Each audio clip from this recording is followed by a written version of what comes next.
అందుకే తెలంగాణ ఉద్యమం వచ్చింది కాబట్టి ఈ విధానంతో ముందుకు వెళ్తే తెలంగాణకు నిజంగానే చీకటి రోజులు వస్తాయి, దీన్ని సరిదిద్దాలి అని చెప్పి వీళ్ళందరూ కలిసి ఆనాడు కేంద్ర మంత్రి జైపాల్ రెడ్డి గారి దగ్గర వెళ్ళి కూర్చున్నారు అధ్యక్ష.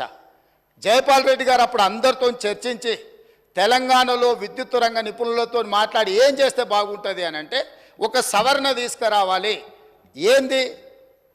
ఉత్పత్తి ప్రాతిపదికన విభజన జరగకూడదు, వినియోగం ప్రాతిపదికన విభజన జరిగినప్పుడు ఉమ్మడి రాష్ట్రంలో తెలంగాణ ప్రాంతానికి అత్యధికంగా ఏదైతే విద్యుత్ వినియోగం జరుగుతున్నదో వినియోగ ప్రాతిపదికన మనకు విభజన జరిగితే తెలంగాణకి ఎలాంటి ఇబ్బంది ఉండదు అని చెబితే హుటాహుటిన జైపాల్ రెడ్డి గారు సోనియా గాంధీ గారి దగ్గరికి, మన్మోహన్ సింగ్ గారి దగ్గరికి వెళ్ళి హైదరాబాద్తో కూడుకున్న తెలంగాణ రాష్ట్రం ఇచ్చిన మనం తెలంగాణకు విద్యుత్తు ఒకవేళ కొరత ఏర్పడితే తెలంగాణ రాష్ట్రం అభివృద్ధి కుంటుపడుతుంది, కుప్పగూలుతుంది అని చెప్పి జైపాల్ రెడ్డి గారు వెళ్ళి కన్విన్స్ చేసి రాష్ట్రం ఏర్పడిన తర్వాత స్పీకింగ్ ఆర్డర్ ఇప్పించండి అధ్యక్ష.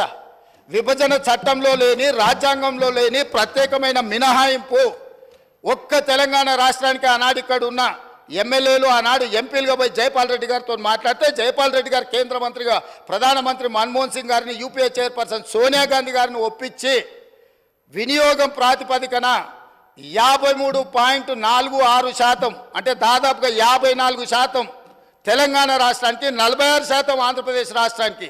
వాస్తవంగా ఉత్పత్తి సామర్థ్యం ప్రకారం చూసుకుంటే 36% తెలంగాణలో ఉండే, 64% ఆంధ్రప్రదేశ్లో ఉండే. విభజన చట్టం ప్రకారం తెలంగాణకు 36% వచ్చే విధంగా, ఆంధ్రప్రదేశ్కి 64% వచ్చే విధంగా ఉంటే జైపాల్ రెడ్డి గారు తీవ్రమైన కృషి చేసి తెలంగాణ రాష్ట్రానికి 53.46% ఇప్పించి కేంద్ర ప్రభుత్వం నుంచి ఆదేశాలు ఇప్పించి ఆనాడు తెలంగాణ రాష్ట్రాన్ని చీకట్ల నుంచి కాపాడింది అధ్యక్ష. ఇక్కడ కూర్చున్న వాళ్ళు పొంకనాలు కొడుతున్నోడు ఎవడేం చేయలే. అదేవిధంగా ఆనాడు నేను తెలుగుదేశంలో ఉన్న ఎమ్మెల్యేగా ఇదే సభలో ఇక్కడనే చంద్రశేఖరరావు గారు ముఖ్యమంత్రిగా ఉంటే అక్కడ ప్రతిపక్ష నాయకుడిగా విద్యుత్తు మీద చర్చ జరిగింది. ఆనాడు సమాధానం చెప్పలేక తెలంగాణకు చీకటి రోజులని పేపర్లు కింద కొట్టి ఆనాడు స్పీకర్ గారికి ఇక్కడి నుంచి హుకుం జారీ చేసి మార్షల్స్ను పెట్టి నా నీడ్చి బయటపడేపించింది అధ్యక్ష. రికార్డులు తీయండి. 2014-15 సందర్భంగా ఆనాడు ఇదే సభలో జరిగిన చర్చలో చంద్రశేఖరరావు గారు ఏ విధంగా సభను తప్పుదో పట్టిస్తుండు, ఏ విధంగా ప్రజల్ని మభ్యపెడుతుండు, ఏ రకంగా కాంగ్రెస్ పార్టీ ఆ రోజు నేను తెలుగుదేశంలో ఉన్నా నేను స్పష్టంగా చెప్పిన ఆ రోజు రికార్డులు తీయండి అధ్యక్ష, మీరు సభను వాయిదాయండి, అవసరమైతే ఆ రికార్డులు తీద్దాం. నేను ఆ రోజు చెప్పిన సోనియా గాంధీ గారి దయ వల్ల, జైపాల్ రెడ్డి గారి కృషి వల్ల తెలంగాణ రాష్ట్రానికి విద్యుత్ సంక్షోభం నుంచి గట్టెక్కింది. నేను తెలుగుదేశం ఎమ్మెల్యేగా ఉన్నా వాస్తవాలను చెప్పాలి అని చెప్పి అక్కడి నుంచి నేను తెలుగుదేశం ఎమ్మెల్యేకి సభలో మాట్లాడితే ఈ సభ్యుడు వాళ్ళని పొగడతాడా, మార్షల్స్ని పెట్టి ఈడ్చి బయట పడేయండి, నన్ను ఈడ్చి బయట పడేపించండి అధ్యక్ష.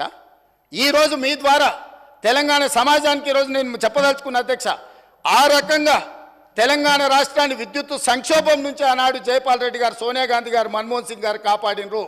ఆ తర్వాత ఉమ్మడి రాష్ట్రంలో తీసుకున్న నిర్ణయాల వల్ల భూపాలపల్లిలో ఉన్న 1200 మెగావాట్లు కానీ ఇతర ప్రాంతాలలో ఆనాడు ఉమ్మడి రాష్ట్రంలో ప్రారంభించిన పవర్ ప్రాజెక్టులు తెలంగాణ రాష్ట్రం వచ్చిన తర్వాత ఉత్పత్తిలోకి వచ్చినాయి. కాబట్టి అడిషనల్ పవర్ మొత్తం మనకు యాడ్ అవ్వడం వల్ల తెలంగాణలో విద్యుత్ సంక్షోభాన్ని నుంచి మనం బయటపడ్డాం అధ్యక్ష.